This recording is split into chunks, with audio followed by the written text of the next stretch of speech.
Welcome, everybody, to the Memorial Day All California edition of Fine Music. That's right, all Californians today. Has been a long time since it's been like that here on Fine Music. So enjoy it. We've got a very special guest for episode 588, our first episode today, and that is Bruce Pavalon, who's going to share his music I with you. okay. I Go ahead. forgot this Zoom because now I have this hair coming up, and isn't real life better when you never have to look at yourself? Um, okay, so I met Fine, Marvin. Don 15 years ago at Accidental College for the with the Upward Bound program, and um, I've been writing the soundtrack to my life for um, since I was 12. And as I said, strangely enough, it kind of connects because it's since my dog died when I was young, and my parents put it down without telling me for some reason. And I came home and I wrote my first poem. But after that, I didn't write poems that much. It was called Daisy, My Dog Taken by a Needle. Um, it was a traumatic experience for me.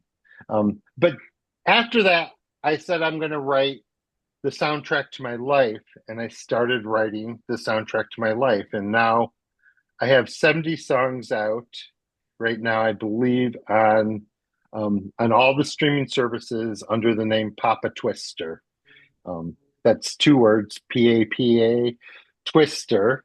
And recently, this song, Don, caught Don's attention.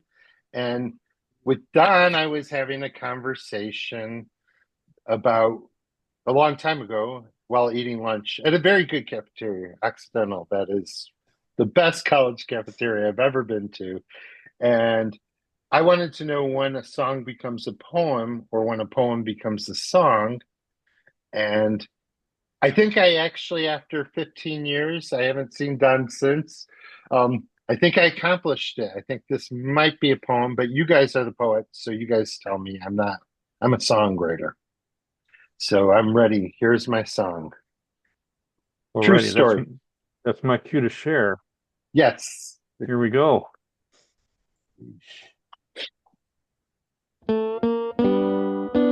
Poppy was an asshole, but we loved her anyway. She once pulled the leash out of my hand at a crowded rest area and killed a squirrel for everyone to see.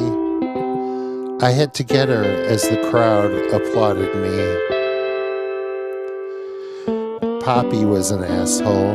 She enjoyed the comforts of life, sleeping in, lying in the sun, eating fresh horse manure, and cuddling all day. Poppy was an asshole.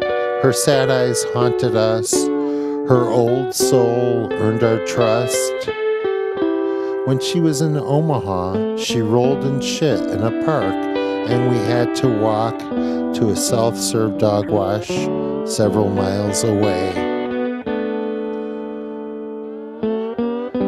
Poppy was an asshole. She always greeted us at the door, not just with a wag of a tail, but with so much more.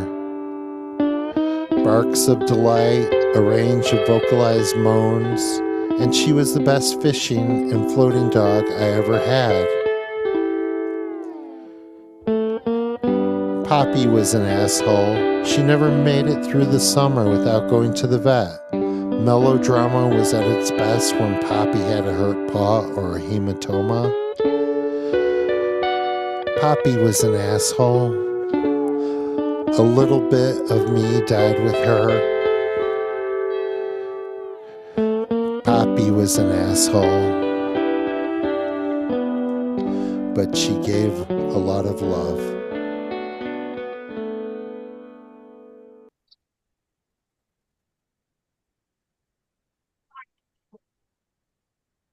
A poignant memoir Poem, with lots of shit in it. poem or song? It still Yes. makes me sad. It's only been 4 weeks. Mm. Um, What do you think, Marvin? Speechless. Hey, I got put my I, attention. I put a lot of dogs to sleep, believe it or not, because I've Oh, worked in geez. a vet hospital. I've worked in a dog shelter. So Hmm. yeah, that Hmm. line about the needle, yeah, I know So that one. Thanks for inviting me down. Thank you. Okay, It's Bruce. sad.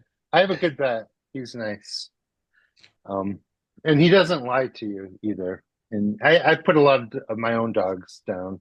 You know, he doesn't say, hey, he said we could take her to an oncologist. Well, with this particular one, both me and Poppy were diagnosed with cancer the same week. Ooh. But 2 weeks later, Poppy was dead, and I'm having surgery on July 2nd. We're glad you're still here. Thank you. I wish Poppy was with me.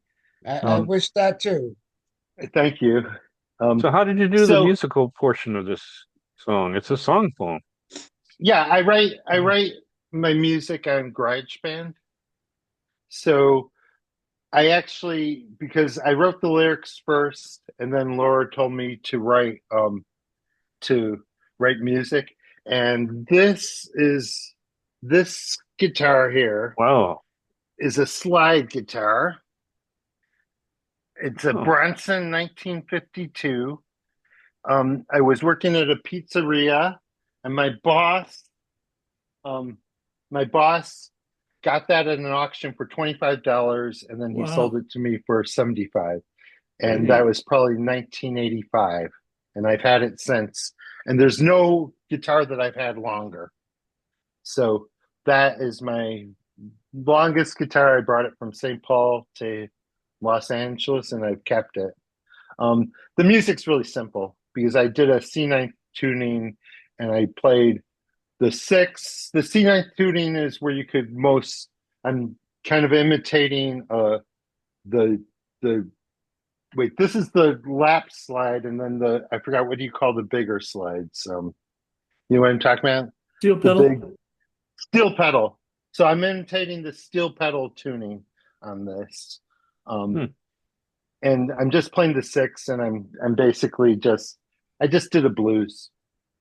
That's what it is. So that's how I did the music. It's 2 tracks. I'm playing 6 on one, and I'm going just doing finger picking on the other. Well, what I'm going to do, I want you to come back. So we're going to do that song next week on Fine Music, okay? Okay, which one? Is that a deal? The Which second one? song. Oh, the other song that I worked really hard on. Yeah. But Okay. don't let the cat out. Oh, I'm mixing my come back, metaphors, though. but don't let the cat out of the. Come back next Monday. Yeah. I'd like to. Okay. And because I set up my record so I could explain more, because once I bring this out, once you see this, okay. So my last job interview, I'm just going to tell you this quickly. So my last job interview at the school I was working, the grandchild of Ry Cooder goes there. Holy cow. I was going And to on my mention way Ry in, Cooder. and he plays at their festival every year. So I know him because I would talk to him, and he's a very nice guy. So when I was walking into my job interview, I passed him like, "Hey, Ry Cooder," and he's like, "Good morning to you." And I knew I would nail that job interview. So, very cool story. So, but when you bring this guitar out in Bob Dylan's book, what's it called? The Philosophy of Modern Music. He says that if you hear a slide guitar on the radio, it's either Ry Cooder or someone trying to be Ry Cooder. David Lindley. Okay, there you go. You got to my next thing. So that's only true unless your name is David Lindley. David Lindley played like something like this. So I arranged my albums with the album, what is called Working Man's or Song for the Working Man. I forget, but it has the one the one that Craig Allman does that great. And here, I'm going to go get it because I arranged this so I could just segue right into this. So it's this one. I will get, okay, there's 2 here that I just want to talk about, and then I'm done. So this album here. Working Man's Dead. Jackson Browne. For Every Man. Yeah. So these days just has an incredible slide guitar in it. That's David Lindley. Yeah, and then Redneck Friend. Oh my God, that Yep. opens Yeah. with this incredible. But this is my last thing I'm going to say because this is the fine music record I'm recommending. So a couple of years ago, in college, I listened to Little Feat and I liked them, but I always thought they were more dead. But I had never heard the first Oh, that's a Little great Feat album. album.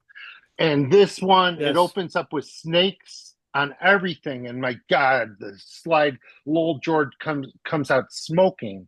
And then it also has the first version of Willin'. Yep. And it's not the one you guys know with the harmonies. This Willin' is just Lowell George on guitar. And apparently he had injured his hand, so he couldn't play the slide. So it's Lowell George on acoustic guitar singing Willin', and one channel is the acoustic, and on the other channel is Ry Cooder playing laptop slide, and he just smokes it. It's really good. And I recognize how Willing's like one of my favorite songs ever. It's I consider that to be one of the greatest songs ever written. And the rumor was that what the legend was, and I saw a Little Feat doc recently, but the legend was that Lowell George wrote Willin', played it for Frank Zappa. He was in Frank Zappa's band at the time, and Frank Zappa fired him and said, "Oh, you're much too good. You need to do your own band." But then they had Lowell George's girlfriend or wife at the time, and she said, "No, it's because Lowell George was a stoner and Frank hated stoners." so, so that's and Either it was way, that those song. are good stories. Either way. Yeah. Yeah. So Yeah. that's my big recommendation, and that's how we got from here to. And Bruce, I love your passion of music. Oh, You thank sing a you. little, yeah, I can appreciate that. Thanks. Yes, you passed the audition. And now I got to give these other guys some time, but stay Okay. tuned next week for more Bruce people, okay? Yeah.